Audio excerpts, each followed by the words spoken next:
had it when I was teaching. There would be disruptions in the classroom, and there'd be constant behavioural issues, and it had to be looking at the wider picture, like what's going on in this child's life.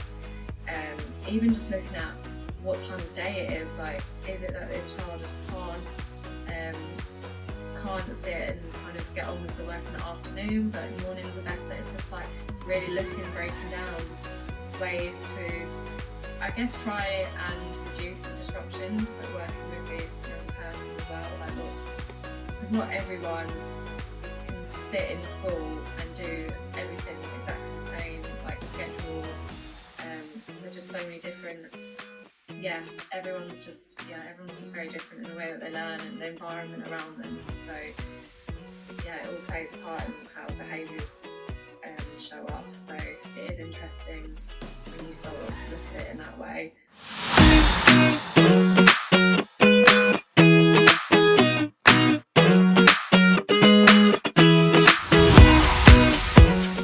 Good afternoon and welcome to the Reflective Coach podcast with Coach Luca. In this episode, I had the pleasure of welcoming teacher, youth worker, mentor and sports coach in Emily Sollis.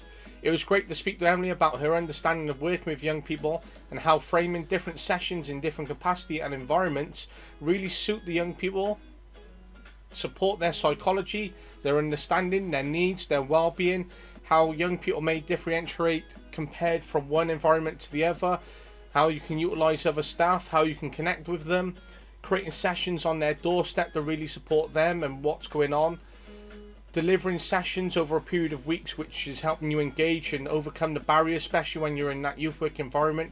And she has worked for Manchester United Foundation, which was a fantastic achievement within itself. Emily was able to use the appeal of the foundation through the classification and through the branding of the club, through its benchmark image and everything that Manchester United represents, in the opportunity to engage young people within community sessions and really enabling sessions to take place and be on offer for them.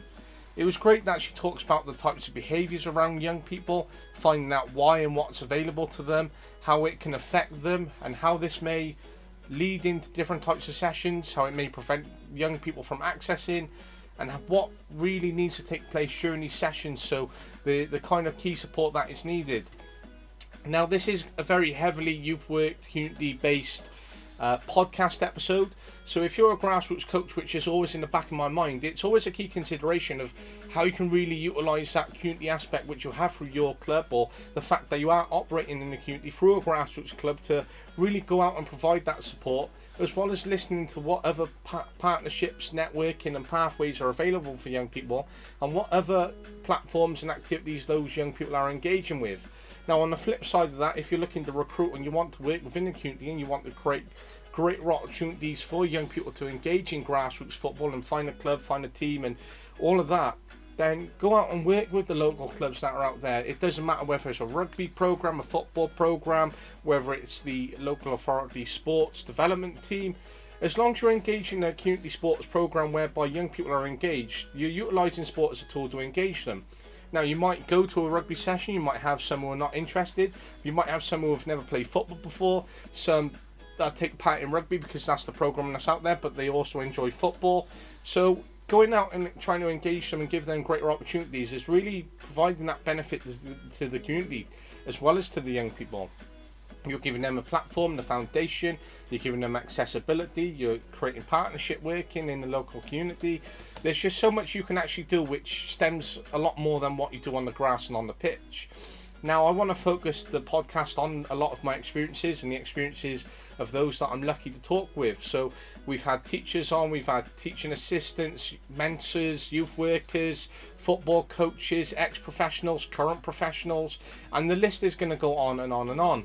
And it's about creating that real key understanding about working with young people, what's out there for them, how and what can be created, the purpose of yourself as a volunteer, the role that you may be within or that you may be seen to be within by everyone else, how you can utilise those partnerships, create networks, grow the accessibility and opportunities for your young people. Now, just because you have a young person accessing one training session and one game a week, could you go and signpost them to go and get involved in a rugby community program or a football program or a youth club and so on? So therefore they're having more accessibility to social opportunities. Therefore it benefits your team because they're improving their social skills, their behaviour might improve, and therefore you're allowing them to develop key skills across the board everywhere else. So if they're going and taking part in rugby, they're throwing, they're catching, does this benefit them if they were a goalkeeper in your team? So there's a lot more considerations around how this may focus the young person at the centre, but everything else that you can do around them to really give them that support, especially if they're lacking that family environment or that background where they have that steady or stable support. And this young person really needs the access to professionals and the clubs and the programs that are out there to really go on and learn as much as possible themselves. There is a lot that we can go out and do and how we can support young people, and it's down to the great work of individuals like Emily doing it in the community, doing it through the foundations of club, doing it because they have a passion, and really then signposting young people who might have gone straight to that community session, then back into grassroots, and it's that two-way platform. So I would just say recommend going out to a local club, trying to create a pathway, a network, making sure that the opportunities are being promoted, and there's a lot more you can do as a club. But back down to the young person themselves, it's not always the measurables or KPIs which are the most important key considerations, and this is a lot of what I do in my job in education. Obviously there's a lot of measurables, the KPIs, performance indicators, the outcomes, the expectations, the impact, and all that, you know, is then grouped under measurables and KPIs. But realistically, we're not always going to hit every box or not every KPI or every measurable, because sometimes the work with the young people is going to take a lot longer, or they have a lot of different needs, so we're really going to have to invest that time, which is really important. And then that relates to that buy-in from young people. It might take that period of time to get that buy-in, to access sessions, to get them consistently coming back, to get them to improve their behaviours, getting them to really engage, especially develop socially.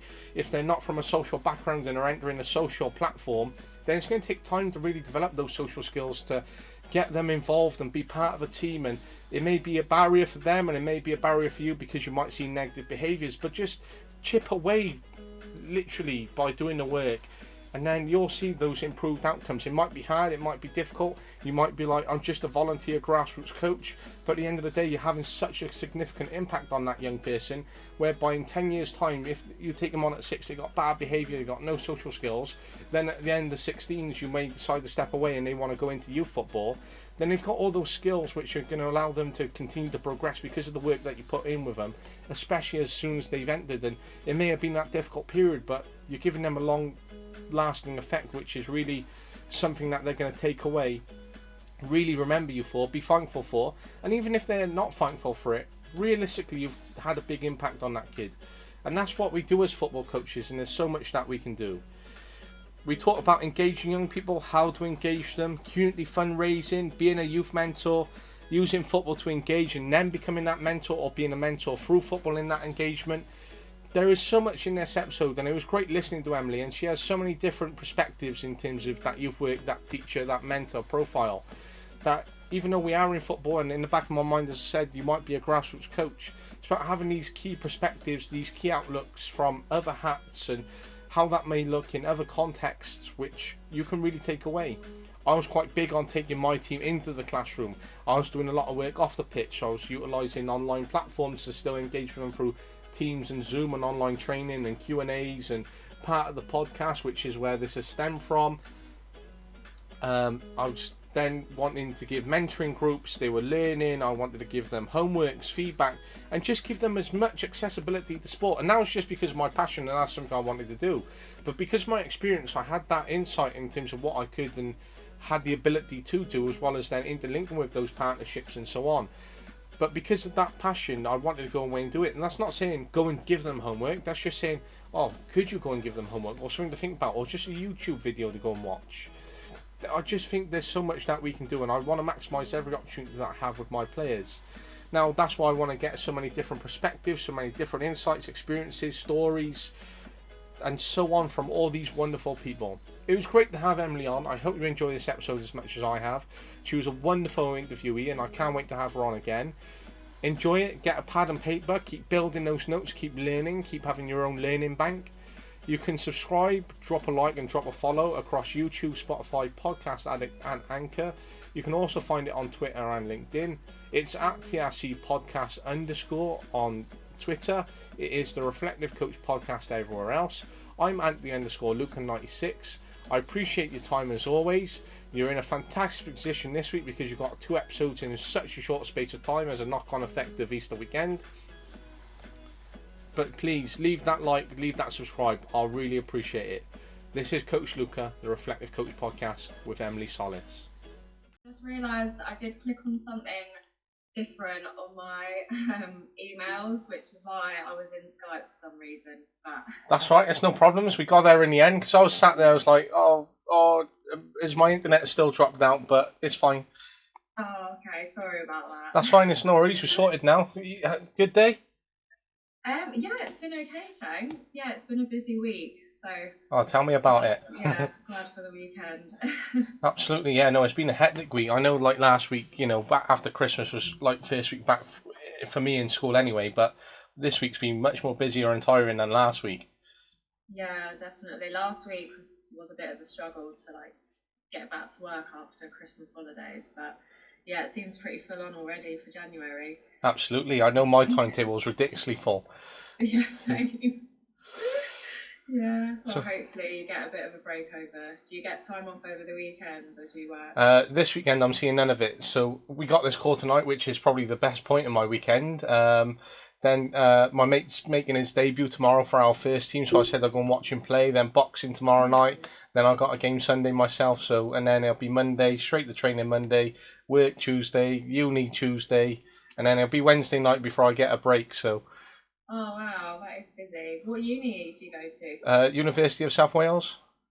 Oh, okay. So you're in Wales at the moment then? Yeah. Oh, I don't know why I thought you were in Manchester as well. I think I just assumed that you were in Manchester. I'd be very lucky if I was. Oh, well, thank you for for contacting me about being on the podcast. Like I say, I haven't been on a podcast before, so. No, it's a pleasure, and I'm glad that you could come on because, as I said, you got so much experience. Even when I came across your profile, I was looking through it, and even though it's a football-based podcast in a way, it's not as well because it's about coaching, it's about facilitation, youth engagement, teaching, education, and all those things end up coming into football and flowing over. And looking at your experiences, there's so much I can relate to, whether you've done special needs and I've done special needs, and youth engagement, mentoring, coaching, facilitation, engagement, teaching, and there's so much to it. And that's as much as we talk about coaching and recruiting coaching, there's so much more which coaches don't realise that they can take on board and naturally happens when they end up going into that route. Yeah, definitely. So what do you enjoy most about working with young people and youth engagement then?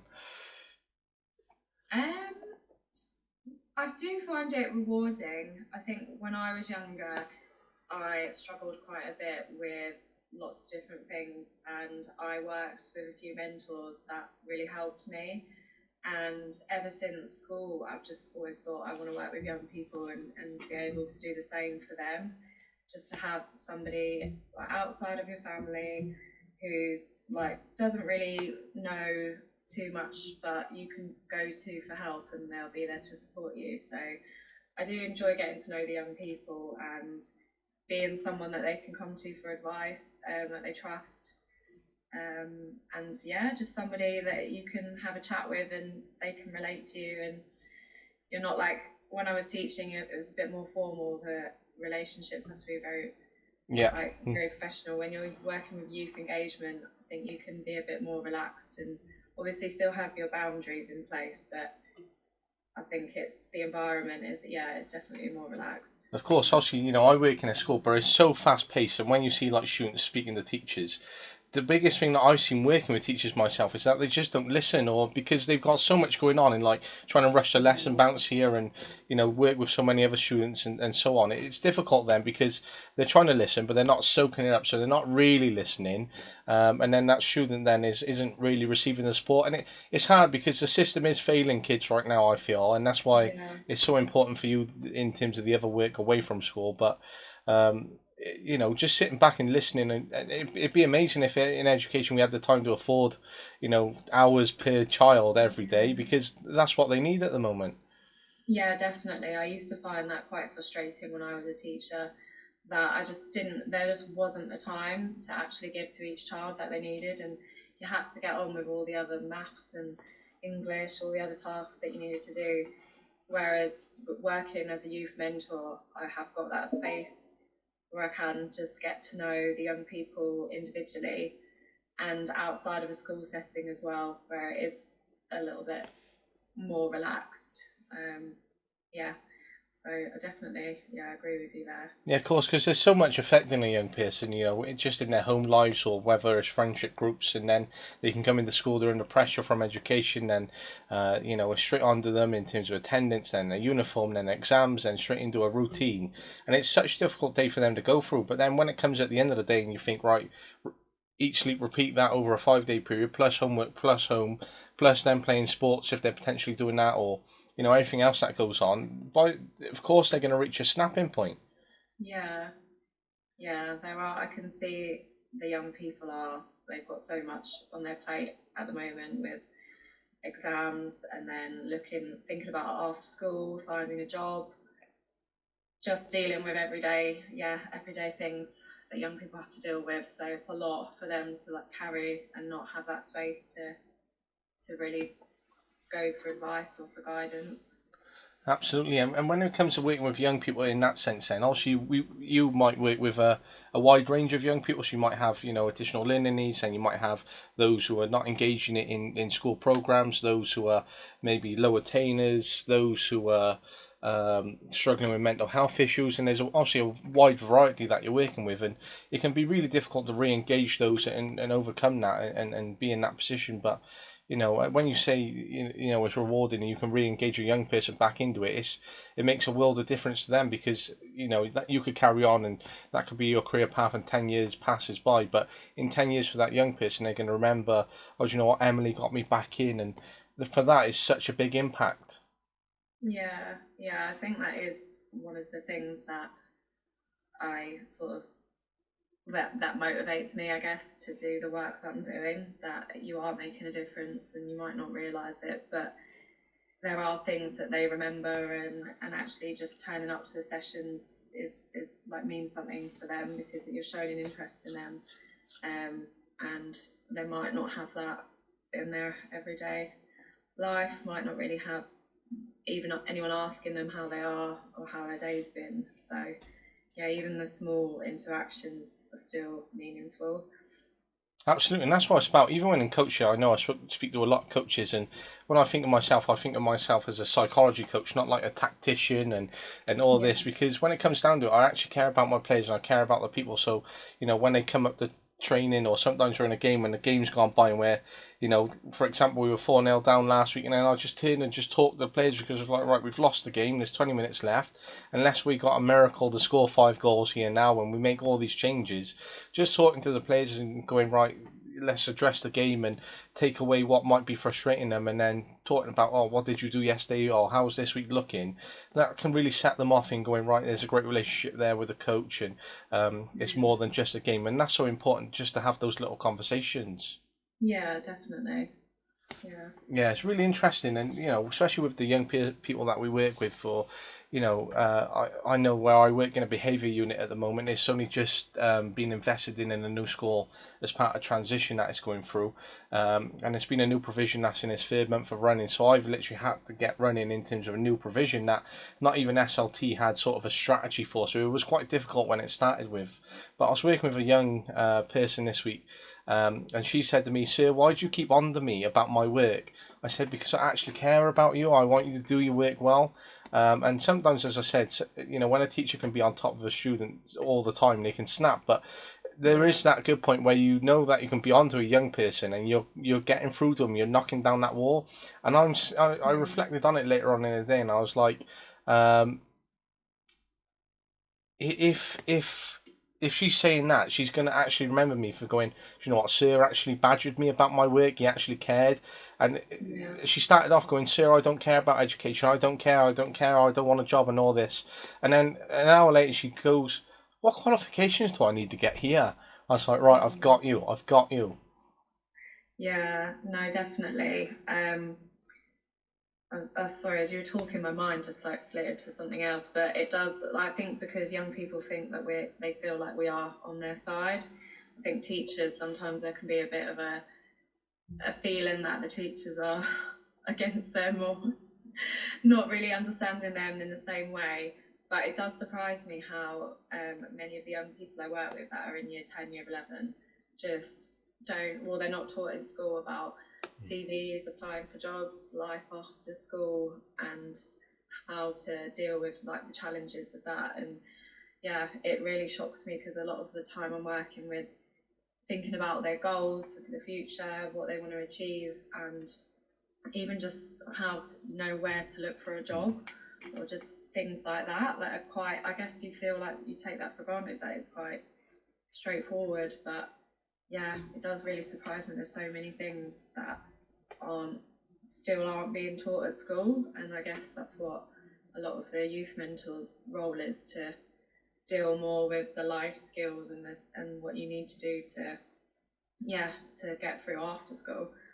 100%. And right now, where I've come into the school, and school's gone through a tough transition period over the last few years, it's lost its sixth form. So right now, all the year 11s coming through, it's quite hard because you can't go right sixth form and try and reintegrate them for another 2 years or maintain them and push for like, all right, you can stay part of the school system, you're going to need these grades. It's for them, it's difficult because they don't have a sixth form. Then it's sort of a loss factor, like we're going to churn you out and then you drop off the conveyor belt and then you're into the system and you're no longer ours. And whereas when you've got a sixth form, you're going to have the conveyor belt where it continues. Some might drop off, but you maintain a great core there and you've got a lot of aspiration.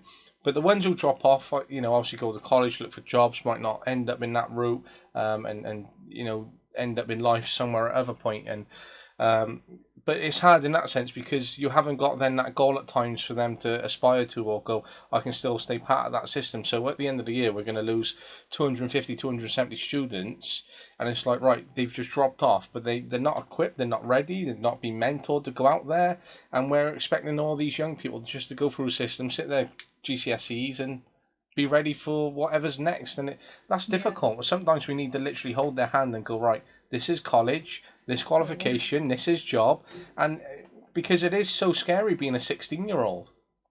Yeah, no, definitely. And some of them just aren't aware of what options there are for them anyway. Like a lot of people think, oh, university is maybe like the goal. But then actually there are other options that might be better suited. Sort of internships or different programs that are available.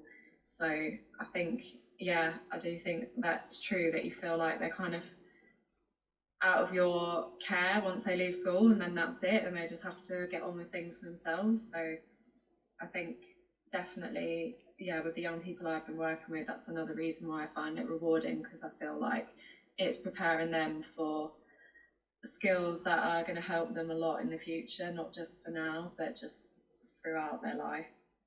Yeah, of course, absolutely. And in that sense then, how does a typical week look for you in terms of your engagement and delivery, etc.?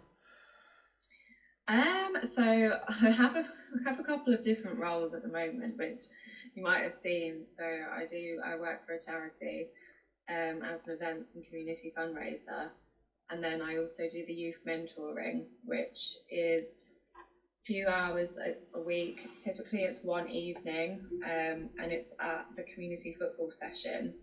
So the young people will attend because they want to join in with the football, but it's actually a really good way just to get them to the session, and then the mentoring can take place whilst they're there. So the idea is that even if they don't particularly want to do the mentoring, they're already at the session because they want to play football. And then you can be like, okay, let's have a chat for 10-15 minutes, or we'll go for a walk and have an informal mentoring session. And that's what it would look like. I do like one-to-ones, and it will be on the pitch side. So regardless of the weather, regardless of how cold it is, we'll still do the mentoring, and it's pretty flexible to fit around like when the young people that I mentor, like when they turn up. And we kind of take it in turns. So if some of them are like, oh, I don't want to do it just now, I want to play football first, I'd be like, okay, we'll wait. You can play football and then we'll have a chat afterwards and go through the aims and like the goals and what we've been working with. I think that's worked quite well with getting them to attend, and we'll say to them, like, is there any other activities that you really enjoy that you want to try? We can try and organise it.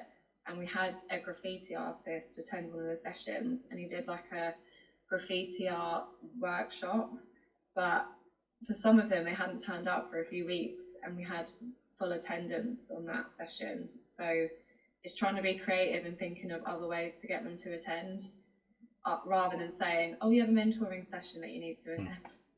And they might think, oh, I'm not feeling like it today, but having other things that they enjoy or they might want to try. And in terms of that then, as you say, engaging them, in other ways, how do you go about doing that then?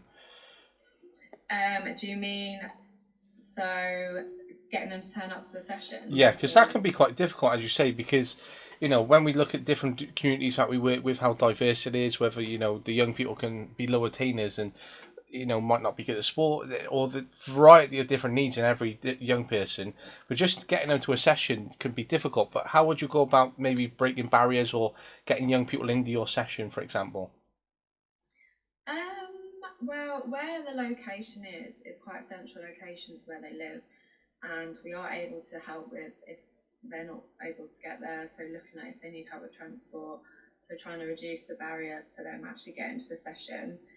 We've also said to them, sometimes after school they might be hungry and they want to go and eat, and sometimes when they're late they've said, oh, I've just gone to McDonald's, or I've gone and got some food with my friends. But we've said, oh, you can bring food with you, eat at the session when you like stop and have a snack and then join in again.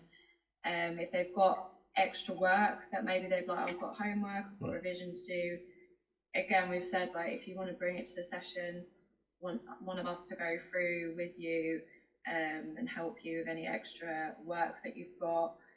Just trying to make sure that we're flexible with if there are other things in their life that are going on, to try and make it still accessible to attend the session. It can be difficult, obviously, if they don't want to turn up, and sometimes it's just being patient, and it could be that for a couple of weeks they just don't feel like it. It's not because they don't like the session, but it's just one of those things, and then it will be that they turn up again and it's fine. So it's great that you do that and make that adjustment to the young person, for example. And if they're not there every week, then it's completely fine, because breaking that barrier and just getting them in once and then a couple of weeks later you've ignited some sort of relationship into them, and they're happy to return and they want to return. And I've been quite fortunate where I was a chairman of a grassroots football club, and it was a new project that we started, and literally started on the side of a football pitch, and we just initiated an idea over a discussion, and then it happened really quickly and this club was started. But we ended up moving into a really deprived community.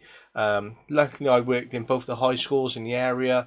And from all the experience I had, I knew how to set up partnerships. So it was great because we set up a club, and then we found we can work with the local primary school. We can use their ground, easy way to target the kids that we need to. Get through to the families, but it was really deprived. It has a really high FSM status, and it was how we break down these barriers to engage these kids, because a football club is very difficult to run, especially voluntarily, and to make it sustainable is really difficult. We were like, we have to be sustainable so we can reinvest in the kids and give them opportunities for the clubs, grow the teams, and then provide something in the community. So then it was about how could we signpost young people and work closely with the primary school, and we were quite fortunate where the primary school set up a mentoring or a scholarship scheme, whereby they said they would highlight an FSM student who might be engaged in a club, who might not be able to afford boots, kits, etc., and the school would be happy to set up a scholarship, which was amazing for the young person, amazing community, and amazing link for us to really engage that young person. But I remember setting up the one Wednesday, and I was putting goals up in the school football pitch, and there was a little fence you can see right into the community. quite a rough housing estate essentially when you just look at it from the outset, and there's a couple of kids playing in a very average park, not the nicest of areas, and they were looking at me going, who's that new bloke, why is he now score, and why is he setting up football goals? And the one kid literally said, what are you doing? And I said, football, do you want to come? And next week he was there and he turned up, and he is a BME or BAME youngster as well, FSM, and ever since then we've engaged him in football. He's one of the best hidden talents I've ever seen, and he just smiles every time he plays, and he is one of the most grateful players. And all it took was him to go, what are you doing? And because he saw someone he didn't know setting up a football goal, and it was like he associated that with something he wanted to do, and it has been an incredible journey for him. And to see him smiling every week, and to buy him boots, and for him to break down in tears because he was receiving boots and stuff, it was just incredible to see, and so rewarding because we made such a difference to his life. Yeah, I think that's true what you were saying about having the boots or having the kit. The young people that attend the session, they get a kit with the Manchester United logo on. They can get the football boots. They also get perks, like they get some tickets to matches. Sometimes, actually, a couple of the girls that I work with were also recently. One of the matches went on with the flags, and actually for the women's Euros, they went on and were like doing a little performance with the flags before the game. So all these little things are making them feel like that they're doing something that's important, or it's a big deal for them that they're involved with a club that's famous around the world, and it's like giving them that sense of like, oh, we're part of something that's important. And I think that's also what brings them to come into the session as well. Absolutely, and I can relate that for when I worked for Cardiff City. So we use the appeal of the Cardiff City, badge logo, the association with the football club, to really get out in the community and start speaking to kids. So suddenly, when we were going out to schools and presenting in classrooms and giving assemblies, they were like, "Oh, people from Cardiff City, wicked!" So it was a great way already they're engaged, and then we're going right. We set up a new club in the area, and then they were coming to attend them, which was great for us because we weren't just offering football sessions. The point was to offer an hour of sport, an hour of homework support then, to try and raise attainment within the local community in close partnership with the local authority. But it was great because it identified that we could use the appeal to really engage them, and then we could reward them with the regulars then who could come to the stadium, and we give them trips. And in Cardiff, it's sort of, you have the football club in one area, and and then you sort of go to one area and can be quite affluent, and you go to a deprived area, but the deprived areas are far away from the club. But you talk to all these kids about the stadium and go, have you ever been in the deprived area? And they're like, no. And it's it's so sad to see, essentially, because they're minutes away from it.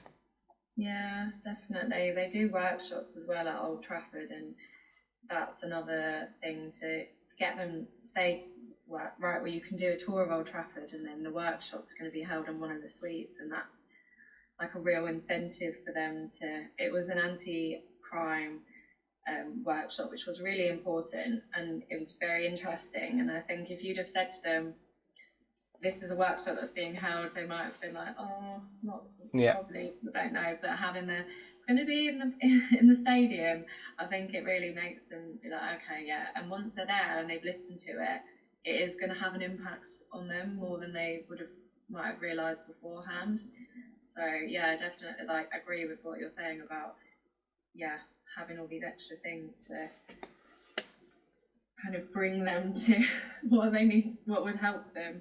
Absolutely, and as you say, when they got something small and they might have something with like the United badge on, and then it could be any club. So even at grassroots, if you give them a kit with a badge on, it gives them that sense of belonging then, and they want to represent the club, and they're proud in representing it. And even then, you could break those barriers, because where you are taking them to the stadium, they're like, "Whoa, look at this! It's inspiring!" And then they're like, do you know, and inside them something might change, or they might realise what's in front of them.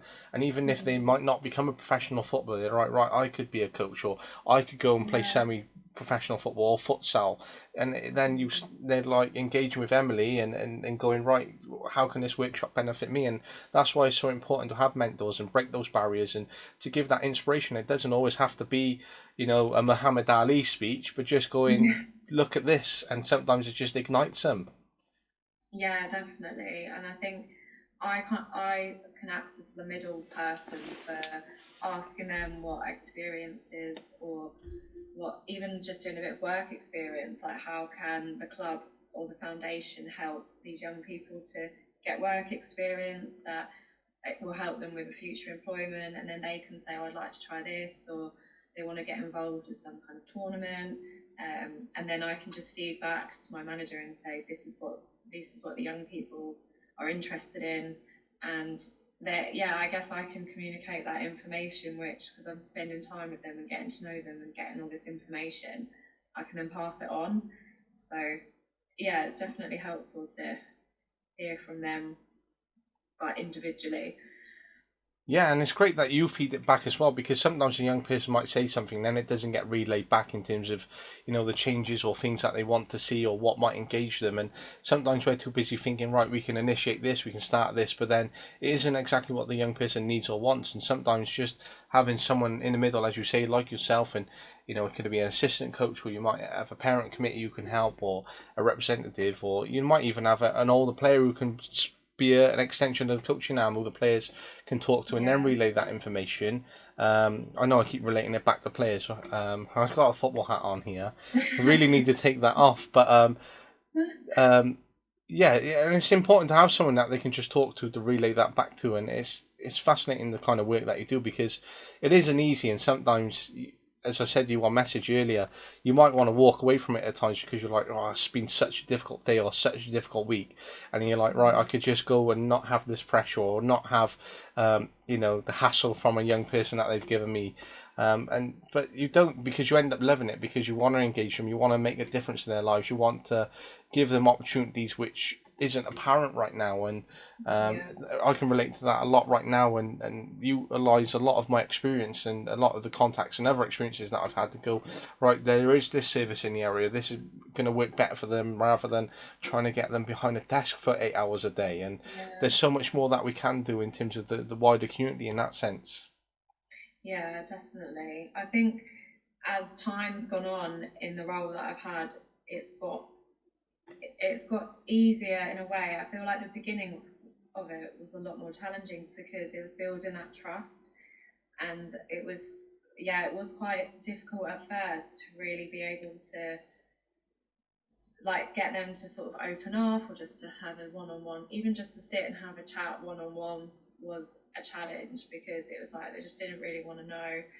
They just thought, oh, I don't know who you are, could be related to past experiences with people. So I feel like now that I've really got to know them, and I've been working with them for about a year, then I feel like things can move quite nicely, and you can really see the progress. Then it's just that initial start that you have to. It could be easy to be like, oh, this isn't what I expected, or I can't see myself getting anywhere here. Like, I think the beginning's the part where you'd be like, I'm just gonna not take it any further. But persevering through even 2-3 months, I'd say, was what has got to the point where I'm like, oh, I can really see a difference. The starting point is difficult, because I can remember looking back and working with some of our alternative education students. So they're typically those who are not engaged in school and can be quite difficult to work with adults. And some that I really enjoyed working with, and some were just difficult and it was hard. They would literally turn away, and you're like, right, I have to try and get this qualification done. Try and engage them and try and make this purposeful to have that impact. And it can be difficult because they're sat there turned away from you, like, right, I've got another hour and 40 left of this. And since then, I've done a lot of other work. I've done youth work, I've done enhancement work, prevention interventions. I've been a youth worker, I've been a football coach, I've been a TA, I've been in the classroom, and now I found myself working in behaviour. And I'm like, years ago, I probably wouldn't have applied for this job, because behaviour can be a very difficult route to be in, and especially when you have those disengaged young people and they've got all these different problems, and then when collated together, it's not, sometimes the dynamic group might not be a great one, and then that's why then teachers push them away outside the classroom and they end up in your area, and then you have to deal with that, and sometimes in the situation can be difficult. But and I left a job which I love very much. I had amazing kids which were very loving in terms of the fact they buy you things at Christmas, and they just cared so much, and every time you helped them we were so grateful. And I left like a really high attaining class for obviously a behaviour unit, and in a way some people might go, why would you want to do that, surely it should be the other way around. But I'm 3 months into my role and I absolutely love every day. For the first time this week I was like, do you know what, that was a difficult day, but that's probably the first time in 3 months. But it's because I'm really enjoying engaging these young people, and I want to see the progress that I can make with them. I want to try and change the standards and be part of the culture that we're trying to change, because the attainment where I currently work is very, very low, and as a result of obviously COVID, change of SLT leaders, moving into a new building, suddenly the behaviour programme has changed, and it's all been in a conjunction of a few years. So it's now changing in a really positive way with the new SLT members we got. So it's really dynamic in that sense. But working and being part of that is great, because you get to do that great work with them every day, and it's not an easy job sometimes. Yeah, I know it is hard when you've got those days, because it's trying not to take it personally, and there's times when you think that it's aimed at you and that this is really like, you just can't take it as a personal thing, and it's separating that between this is what's happened, this is the young person, and whatever other things they've got going on in their life is causing them to behave in this way. I think that's probably the hardest thing, is like, yeah. And then you said it right there, is why are they behaving in that way? And that's such a crucial question, so small but crucial. Yeah, it is, and I've had it when I was teaching. There would be disruptions in the classroom, and there'd be constant behavioural issues, and it had to be looking at the wider picture, like what's going on in this child's life. Even just looking at what time of day it is, like, is it that this child just can't sit and kind of get on with the work in the afternoon, but mornings are better. It's just like really breaking down ways to, I guess, try and reduce the disruptions, but working with the young person as well. Like, because not everyone can sit in school and do everything exactly the same, like schedule. There's just so many different, everyone's just very different in the way that they learn and the environment around them. So it all plays a part in how behaviours show up. So it is interesting when you sort of look at it in that way, rather than just being like punishing them for showing types of behaviour, because sometimes it's just going to make it worse. Of course, and having seen it in the classroom myself, and know those disruptions can be difficult, especially when you're teaching and trying to deliver lessons and all that.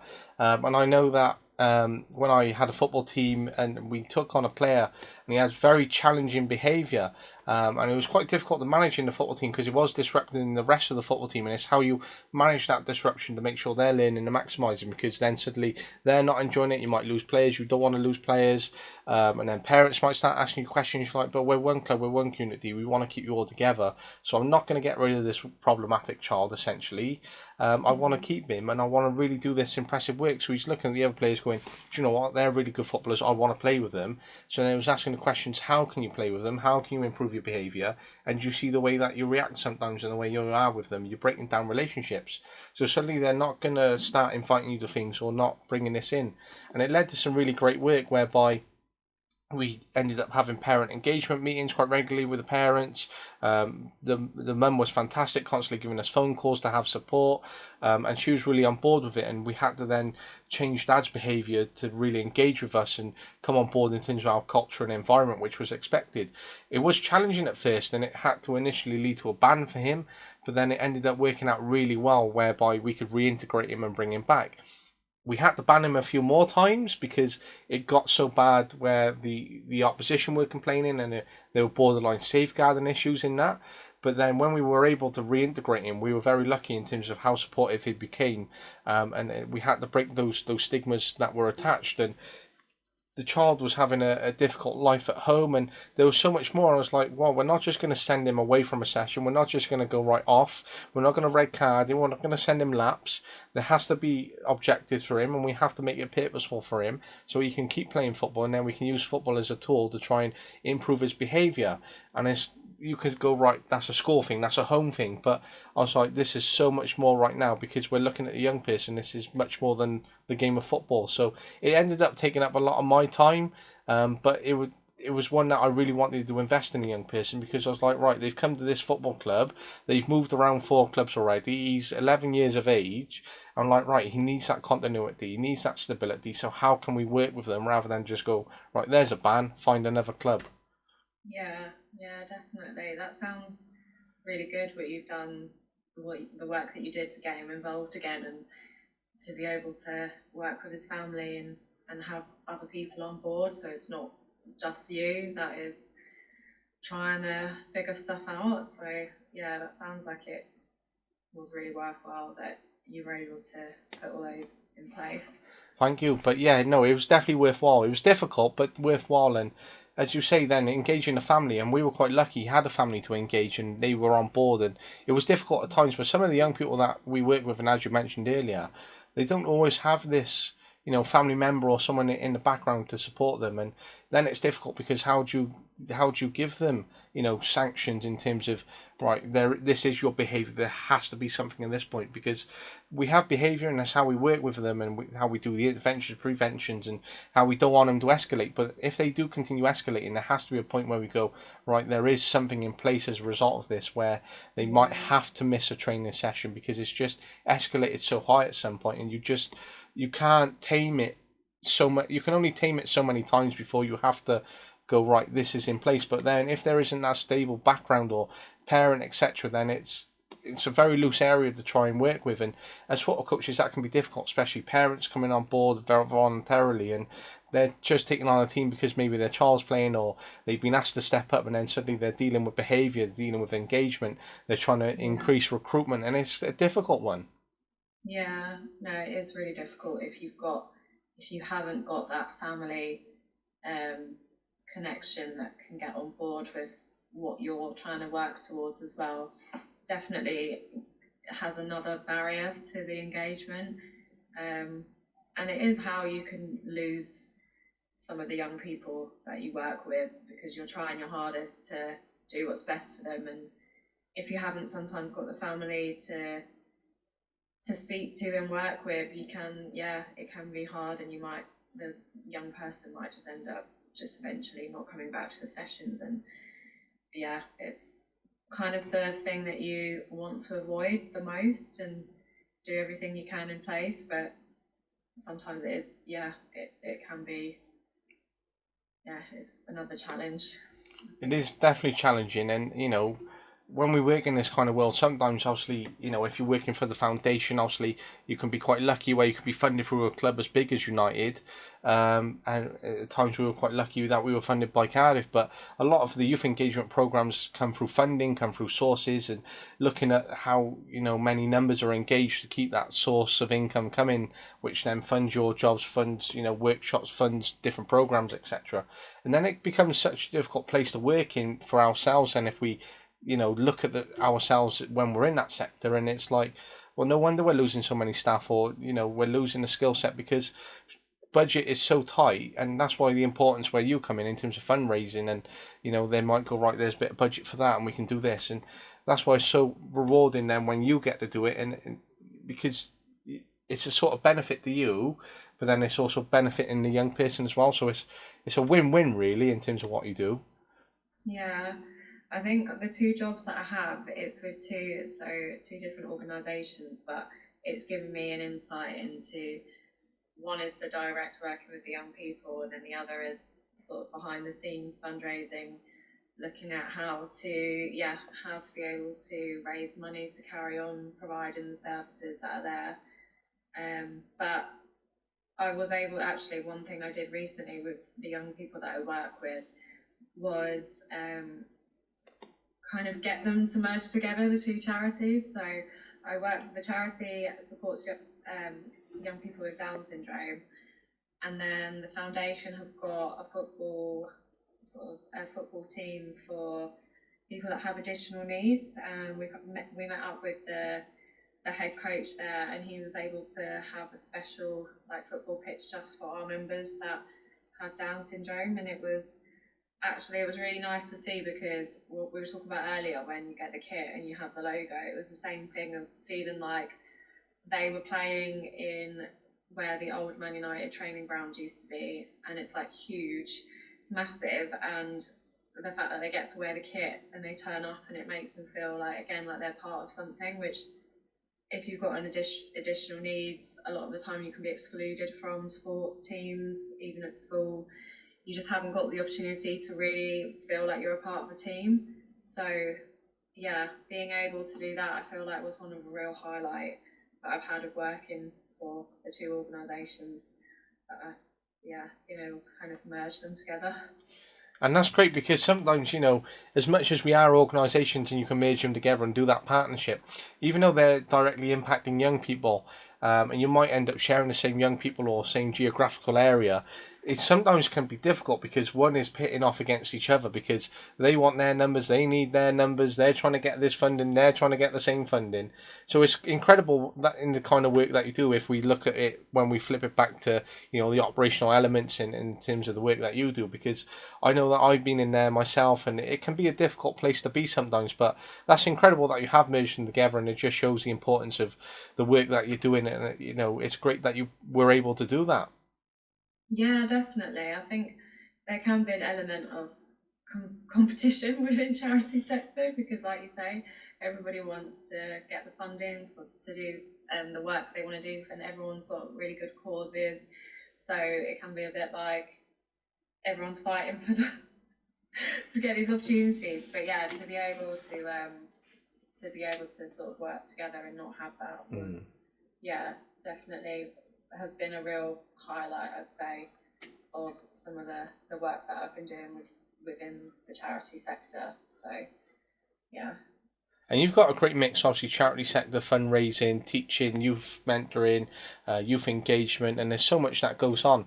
Now, obviously, a lot of teachers you might find are just teachers, and then they might do a bit of mentoring over the years within their role and pastorally. But when it comes down to it, I know I have such a wide experience, which is so relatable to yours, and I can just sit there in the mindset and capacity that you have, because sometimes you might talk to a teacher and you might go, right, this worked really well in the community, you might want to bring it in, but then teacher doesn't see this because they are only used to the educational establishment. But for you, obviously, with that experience, you get that great benefit. But when it comes down to it, is there sometimes you prefer being a teacher, sometimes you prefer being a youth mentor? Do you sort of pinball between them at times, or? I've not really thought about which one I would have preferred. I think I still do a bit of private tuition, so I'm helping children with their education, but it's not in a school classroom setting. It's a difficult one to say. I think I prefer the youth mentoring. Generally, the relationships that you can build with the young people, I think, are really valuable, and I do enjoy that side of it. But I do also really enjoy when you've helped a child in the classroom with something that they've struggled with, and it could even be just their confidence, public speaking, getting them to overcome something that they've struggled with. Like, because you're their teacher for a year, you see them every day, you can see the difference, and I think you can make quite rapid progress. I think youth mentoring, you don't see the young people as often, or with me anyway, so it can be a slower process. I think that's the difference, that the process is definitely, I can see the progress happen quickly when I'm in the classroom environment, but it's not getting to know the person really, like, as well as you can when you're youth mentoring. So I'd say it's hard to say really one over the other, but yeah, it's a difficult one. Teaching, the education system is definitely frustrating. Yeah. So I'd say youth mentor, you've got a bit of flexibility to do what you want to do, and you haven't got these real strict, like, tick boxing activities that you have to do each day. So yeah. And you said it right there, really. You can see the progress in the classroom, which is great because you can obviously set so many assessments, you're inputting data, you're evaluating it. And that can be hard when you're in the community sometimes because you can't look at the data as such because, or you can see it, one kid attends, 1 out of 5 and their engagement, is very low. And then you look at what other strategies you can put in place. But when it comes down to it, then it isn't always looked at in terms of that because, as you say, when you're in the youth community and doing all that work, you actually get to know the young person. Getting to know the young person is so much more important than that data set which is available in the school, or Yeah. that data set is available because of the work that you do. Yeah, it's when you're working with the youth mentor, it's working with them in ways that aren't always measurable, like through data, or like doing a test or asking them to fill out a questionnaire. It's something that you just build with them by building the relationship and getting to know them. So there might not be real evidence on a spreadsheet that you would have in a school where you're inputting, yeah, like exam results or targets, but it is still happening all the time. And that's like what in terms of my job. Obviously, you say measurables, and then you might have KPIs. Yeah. And I know I have to write a daily report, and sometimes it's like, right, there's a red for this lesson not completed, and a red for that. So on paper, that's like, right, they've only completed 50% of their lessons. I was like, right, but look at the other 50% where they haven't done their lesson. Have we contained them? Yes. Have we stopped them wandering? Yes. Have they engaged in school for a full day? Yes. Have they worked socially well? Yes. Have they followed Yeah. instructions? Yes. Has their behaviour improved? Yes. And I'm like, right, sometimes we have to break out a card of a game of Uno, just to get them integrated as a social group because obviously they've been sanctioned and they're in isolation for it and they're in a behaviour unit. But if we're developing those social skills and we're getting them together as a group and building peer mentor relationships and they're engaging well with me and I'm building a relationship where I can then go and do that important restorative work and interventions, preventions and engage them, that just is much more important than them doing 100% of their lessons. Yeah, definitely. Like I've had students in my class that parents have said, "Thank you so much for everything you've done for them," and it's not been necessarily it's not meant they've got lows higher in an exam test paper or anything. It just for generally it could be their well-being, like making sure that they're happy, they're enjoying school, their friendships, just day to day, just helping them in that way. And yeah, like you say, it's not always going to be something that schools look at to show that they've made progress, but it's still really important. Of course, and then when you started out, obviously, in your career, did you always know that you wanted to work with young people or start out as a teacher? Um, I wasn't really sure. I did psychology at uni, and then when I graduated, I was like, what way do I go with this degree? And I started working in school as a teaching assistant, and I did just really enjoy it.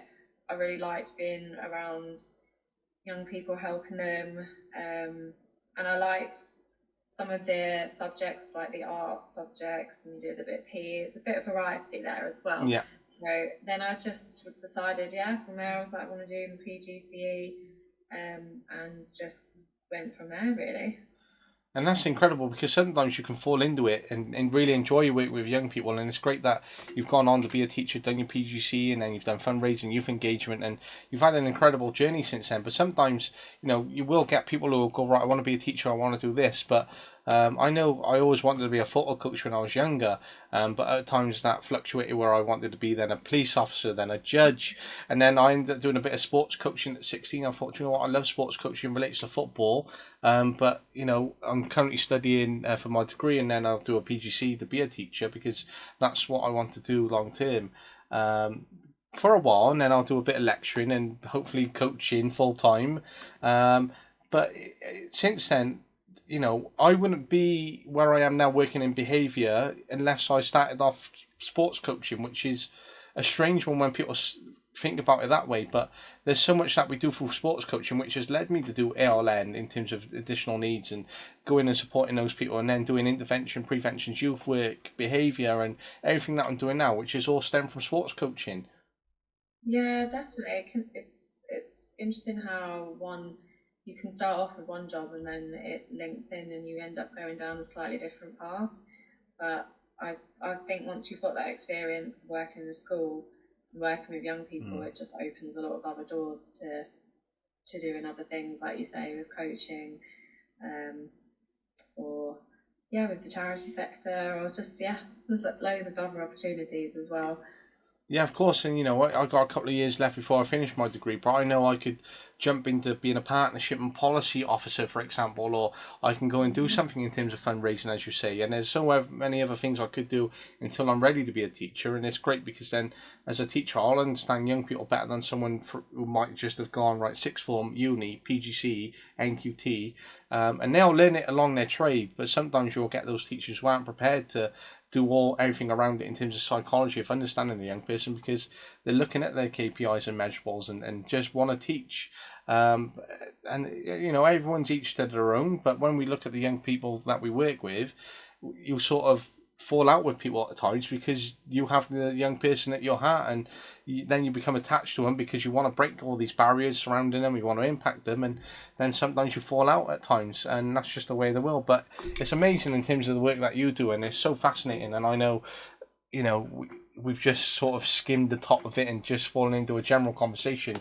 I know probably there's a big think tank and there's so much more there, but it's been great to sort of just get you on a first podcast, get you on this call and just start chatting and get into this, because there is so many more ways that we could delve into it, Yeah, definitely. There's so much, like I was teaching for 5 or 6 years before I sort of moved to the charity sector and started the youth work that I've been doing. So over time there's been a lot of things that you learn about what works well working with young people, how to get them engaged, and just so much. So we probably have just skimmed the surface of a lot of it, but but thank you for having me on though. It's been interesting to hear from your perspective as well, what things you've been up to, and it sounds like quite similar to what I've done, even though I think the routes that we've taken have been slightly different. They sort of overlap as well a bit. Yeah, no, definitely. And, I'm so glad that you could come on, especially on a Friday night after, a full week of it. But it's been a pleasure. And, as I say, it's just skimmed the top, and, it's just about getting it off. But I'd love to have you on many times, even if then we start focusing, certain conversations. But it's great to just get you on and get over a first podcast episode, because it can be quite daunting at times. I mean, it's not been daunting at all. I think the thought of it is more daunting than actually being on the podcast and having a chat. I think the thought of it, don't know what to expect.